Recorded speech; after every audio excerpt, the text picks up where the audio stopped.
성도 여러분 안녕하세요. 7월 7일 월요일입니다.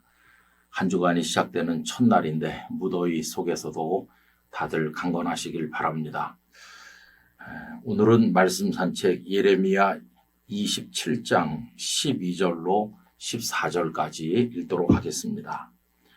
내가 이 모든 말씀대로 유다의 왕 시드기야에게 전하여 이르되 왕과 백성은 바벨론 왕의 멍에를 목에 메고 그와 그의 백성을 섬기소서.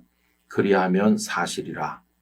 어찌하여 당신과 당신의 백성이 여호와께서 바벨론의 왕을 섬기지 아니하는 나라에 대하여 하신 말씀과 같이 칼과 기근과 전염병에 죽으려 하나이까.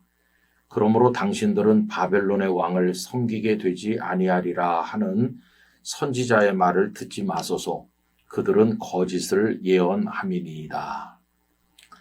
27장은 유다의 마지막 왕인 시드기야 때 주어진 말씀입니다.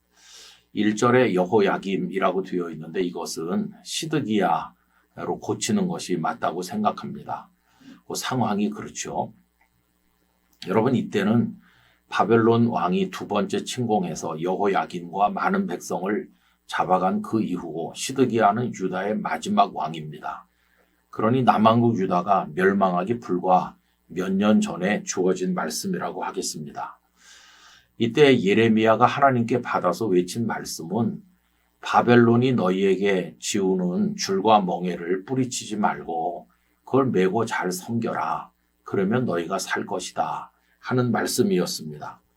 그러면서 유다뿐만 아니라 주변의 여러 나라들이 같은 입장에 있음을 알려주십니다. 시드기야가 살 길은 바벨론의 멍에를 메는 거라고 얘기합니다. 13절, 14절 이제 그 일부를 다시 읽어보면 왕과 백성은 바벨론 왕의 멍에를 목에 메고 그와 그의 백성을 섬기소서. 그리하면 사실이라. 그런데 그때 거짓 선지자들은 뭘 외쳤습니까? 우리가 하나님의 백성인데 어떻게 바벨론 왕을 섬기겠느냐? 우리는 바벨론에게 넘어가지 않을 것이다. 그렇게 예언하는 것입니다. 여러분 백성들 입장에서 볼 때는 누구의 예언이 더 좋게 들리겠습니까? 바벨론 왕을 섬기면 산다고 하는 예레미야의 말일까요? 우리가 바벨론에게 넘어가지 않을 거라고 말하는 거짓 선지자들의 말일까요? 결국 시드기야는 예레미야가 전한 말씀에 미련이 있긴 있었지만 여러 가지 생각한 끝에 결국은 거짓 선지자들의 말에 넘어가게 돼요. 그리고는 그 결과가 무엇입니까? 나라가 완전히 패망하여 그도 죽고 백성들은 다 끌려가고 남왕국 유다가 멸망하는 결과를 가져오게 됩니다. 저는 시드기야 왕의 심정을 이해할 수 있다고 생각합니다. 바벨론이 벌써 두 번이나 쳐들어와서 전 왕들을 잡아가고 백성들을 잡아가고 모든 보물들을 빼앗아갔는데 여러분 우리가 다 바벨론 왕을 섬깁시다. 바벨론에게 항복합시다. 이렇게 말하고 싶겠습니까? 우리는 결코 바벨론에게 무너지지 않을 테니 대동단결하여 저항합시다. 이렇게 하는 게 맞겠습니까? 왕의 입장으로는 후자가 맞을 겁니다. 시드기야의 심정이 그래서 이해가 되긴 해요. 그러나 중요한 건 뭐냐 하면 사람의 생각이 아닙니다. 사람의 판단으로는 그렇게 하는 게 맞는 것 같지만 하나님의 뜻은 바벨론을 채찍으로 쓰시기로 작정하신 거기 때문에 자기들의 죄를 인정하면서 바벨론의 멍에를 메야 되는 거죠. 그러면 하나님께서 나중에 그들을 용서하시고 살려주신다고 한 것입니다.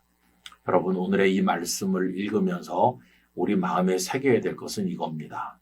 여러 상황이나 또 조건이나 혹은 우리들의 생각이 아무리 옳아 보여도 선택은 하나님의 말씀 쪽으로 해야 된다는 것입니다. 내 생각이 아무리 합리적인 것 같아도 우리는 하나님의 말씀을 청종해야 되는 거죠. 살 길은 하나님께 있기 때문입니다. 어떤 상황에서든지 하나님의 뜻을 최우선으로 살아가는 우리 모두가 되기를 간절히 바랍니다. 아버지 하나님, 바벨론의 멍에를 메어야 산다고 하는 예레미야가 전한 말씀과 바벨론에게 결코 멸망하지 않을 것이니 저항하라고 하는 거짓 선지자들의 전한 메시지 사이에서 시드기야 왕의 번뇌를 저희들이 읽어봅니다.